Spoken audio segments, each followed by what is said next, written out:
Okay, so we're going to continue our talk on understanding and dealing with anxiety. And the reasons why I decided to choose this topic is, again, because of our pandemic. And I think, I never thought that it would last as long as it has. And it looks like it has potential to last much longer as well. And maybe we will think of 2019, that point in December, as BC, as before COVID. And everything after that is, after COVID hit us. But what we've found, or what a lot of people who research into depression and mental health have found, is that depression and anxiety levels and mental health issues have spiked due to the pandemic and the lockdowns. So perhaps discussing these topics, it's very important to be able to name them and talk about them. And if you do have some issues, I'm in no way a therapist, you should go to look for professional help from a qualified mental health counselor. So please do that. If you're finding this thing, anxiety or worry or panic attacks, too overwhelming you, so please look for professional help. That's very important. So what I'd like to do tonight is just tell you about occasion where I experienced anxiety. And I was in my 30s at this time, and I just had started to work in this kind of, I thought, very high-flying corporation. It was what they call a Fortune 500 company, one of these top 500 companies in America, or maybe the world, I don't know. But anyway, I was very keen to impress, and also put myself, of course, under a lot of stress to try to impress my boss, his boss, and my colleagues. But one day, my boss's boss, who was the head of the whole Pacific area, financial stuff, came to me with a presentation I'd done for him and said to me, "Is there a mistake in this?" So I had actually worked very, very, very, very hard. And in those days, you didn't have PowerPoints. But we did have spreadsheets, but you had to, print off each slide onto these, I can't remember what they call them, these overhead projectors sheets. So I worked very hard, spent a lot of time doing it for him, and then suddenly, there was a mistake. And I'd only been in my job for a few months, and this was like a big kind of opportunity for me to impress. And so I was really shocked. But so when he asked me whether there was a mistake, and I said, "No, I don't think so." I was like, the only thing I could think to say, no, I don't think so. But then after he went back into his office, then I dived into mine, and then frantically looked at all the data, examined all the spreadsheet equations, checked, double-checked, triple-checked, quadruple-checked, and tried to find out. He didn't say what mistake he thought, he just said there was a mistake, so I had to find the mistake. So this took me a long time, and I'd forgot I kind of lost track of time. And by the time I kind of like realized everybody had left the office and I was the only one in my cubicle, I think it must have been 9, 10 o'clock, and I'd been, working flat out for at least like 5, 6, 7 hours trying to figure out where this mistake was that he saw. But I couldn't find any. Yeah, everything was fine. Everything was correct. All the formulas that put in, everything, all the data input. So then I realized, I was tired, I was hungry, and I needed to go back to sleep, to rest. So I don't really remember going back. I probably grabbed something quick on the way back, and then I got back to my apartment.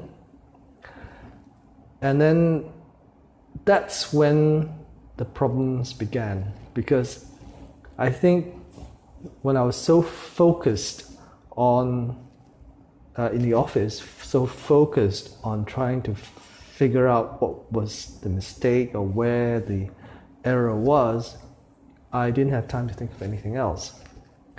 But once I didn't have to do that and I was back at home, my mind just went for a spin. And first I started to think about I'm going to lose my job because he's going to fire me, because it was an American company and I had this impression that they hire and fire quite easily. Rightly or wrongly, I don't know. But that was what I was thinking of at that time. And this led to, if I get fired, then I won't have a job. And not having a job, that was in Hong Kong at that time, and not having a job, as Hong Kong is a very expensive city to live in, I won't be able to pay the rent, and so I would have to leave. And then there's nowhere else for me to go except to come back home to Malaysia and kind of like face the music, because I told my parents and all that I had this wonderful job, that paid very well and all this, and now I've lost it. So then I would come back and have to face my parents and my friends, and I would lose face, and I'd feel like a loser. So all this spun, it kept going around faster and faster, and then it turned into this full-blown anxiety panic attack. Like I felt like huge tightness in my chest. It was painful. Couldn't breathe properly. Like I put my tie on too tight, although I'd taken it off. It was extremely uncomfortable and very worrying, because I was just in this state that I didn't know what was going on. And at that time, I had no idea what anxiety was. I guess I'd experienced it milder form when I was at university taking exams and all that, but nothing like this. This was like full blown, and I thought I was going to have a heart attack if this carried on. So couldn't sleep. I was just like lying on my bed, facing, looking at the ceiling, and all these thoughts going around and around my head, driving me crazy. So this whole thing was just triggered by this worry that I would lose my job, and at no time was I able to kind of get back to reality and figure out, like, if you were able to stand back from it and say, well, if you lose your job, you have a you've got a little money from a few months of salary, you could, survive for a couple of months or so and find a new job, so forth, But nothing like that came into my mind.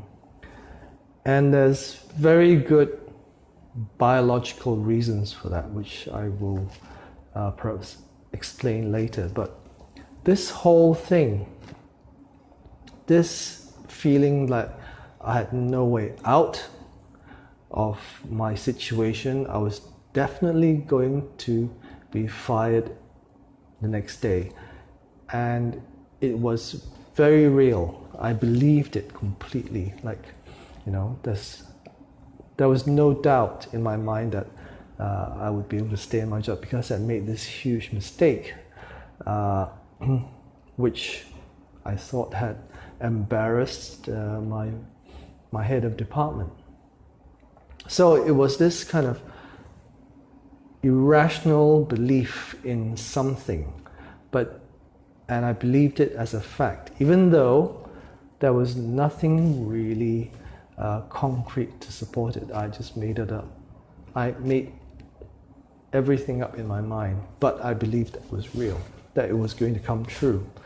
So, and I think that's very common with a lot of people who experience anxiety attacks. There's some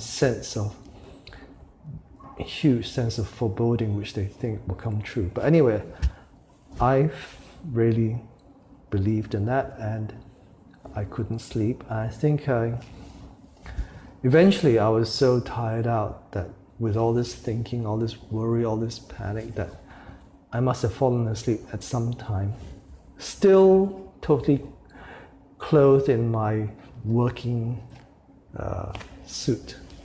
I'd taken off my jacket at that time. But the thing about it is that I didn't get fired.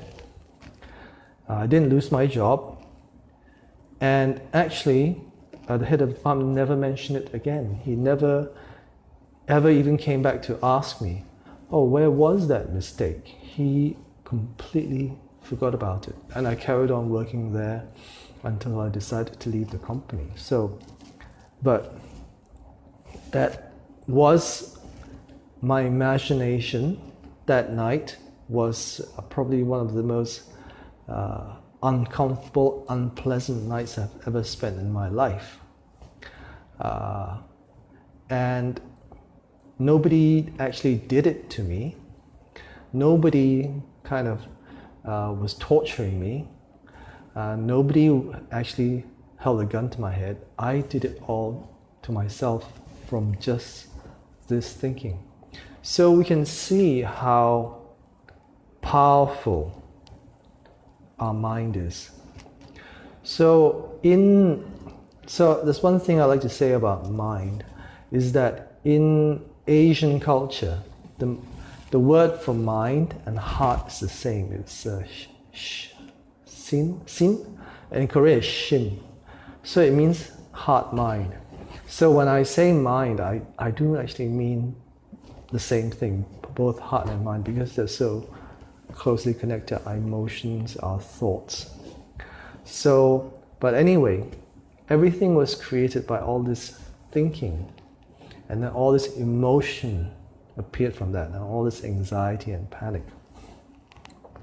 So, when we practice Buddhism, actually there's a lot of Buddhist psychology that is kind of inherent in our practice. Just being able to see or to perceive the actual reality of our lives and the fiction of our thinking. Because our thoughts are mental events, they're not real, but we often perceive them as being real. So that's how I got into that kind of anxiety, panic attack mode.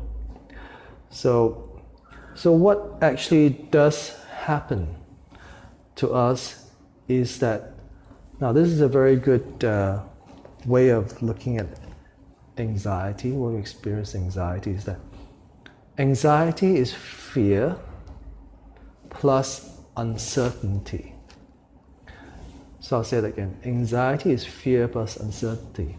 So fear in itself is actually not always a bad thing, because what fear does is that it helps us to survive. It can be an adaptive thing. If you think of the times when we were still living in the Stone Ages or as cave people, you know, you hear something or you smell something that is not right, then your fear signal, you get scared, and then you may run away or hide or go to a place where you can be protected, and it may very well turn out to be a saber-toothed tiger. And because your fear triggered this response, you were able to survive. So fear in itself is something that we have inherent in us, and it's actually very much part of our primitive brain. And it's this fear response is located in a part of I talked about this last week, a part of the brain that is common to all living reptiles and above. They call it the reptilian brain, and it's called the amygdala. So this functions very fast because you don't have time to think about it. So humans have this more advanced brain, which is at the front. It's called the prefrontal cortex, and that is the part of the brain that we use for cognition, for gathering information, for decision making. So we will consider things and then act on it. But when it comes to life and death, this whole region is bypassed because you have to respond quickly.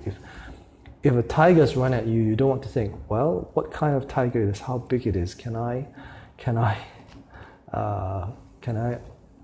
do something? Can I trick it? Can I scare it off? Your first thing to do is either you run or you fight, so your whole thinking goes offline. So when we are experiencing anxiety, our thinking goes offline. So that is why when you are anxious, you can't think yourself out of anxiety. You can't say, oh, I got to stop being anxious. Maybe most people have tried that. How's it worked for you? It doesn't work. So our primitive brain is much, much stronger because it is geared for our survival. But the problem with our primitive brain is that it cannot distinguish between a real threat, which is like a saber-toothed tiger coming to eat you, or a perceived threat, like you think your boss is going to fire you because you've done badly at a project, like me, and that is also a perceived threat to my kind of survival, and it can't tell the difference, so it responds in the same way because it's a very primitive brain. And because our thinking brain, our cognition is offline, it can't kind of tell you, don't be stupid. It doesn't work. So that's why when you tell yourself to stop being anxious or stop worrying, it doesn't work. So what does work? So we have to understand this whole thing is like we call it cause and effect. It's actually a cycle of cause and effect. It's based on a trigger, then a behavior, then a result. So if you think of it in Buddhist terms, it's cause, condition, result. So when we, and it's habit forming. So when we repeat habits of worry and anxiety, these get self-reinforced. So how do we break these cycles? So very interestingly, we have to first be aware of them. So that's where mindful awareness comes in. And that means some practice to be aware that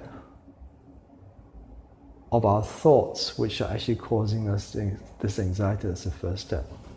So I think I'd like to discuss that next week because it's going to involve quite a lot. But there are certain short-term strategies to cope with anxiety. But the long term is to actually change your habits, to change the way that you to react to things so that you give yourself space to respond. But the short-term strategies are very, very helpful too, because if you get yourself caught in anxiety attack, what you want to do is actually to be able to kind of calm down and allow yourself to be less anxious. So there are certain things that you can do, and breathing is one of them. Like there's the box breathing. You can look it up. It's on, Google it, and this is used by the US Navy SEALs also, this box breathing technique, so that they can be more calm when they're out in the field. There's also a 5-7-8 breathing, which is also kind of like a rhythmic breathing. So there are many, many kinds of breathing exercises which can help with an anxiety attack in the moment. And you can use that. But in the long term, what it requires is that we actually be aware of what it is that is triggering our anxiety or our worries, and then learning to address those habits. So that can only come from, as far as I've read, from mindfulness practice. That's very helpful that it can come from mindfulness practice. So I'd like to perhaps stop now and discuss that next week, because otherwise, it's just too much, because it's a lot of information. So in the meantime, thank you very much for joining and practicing with us.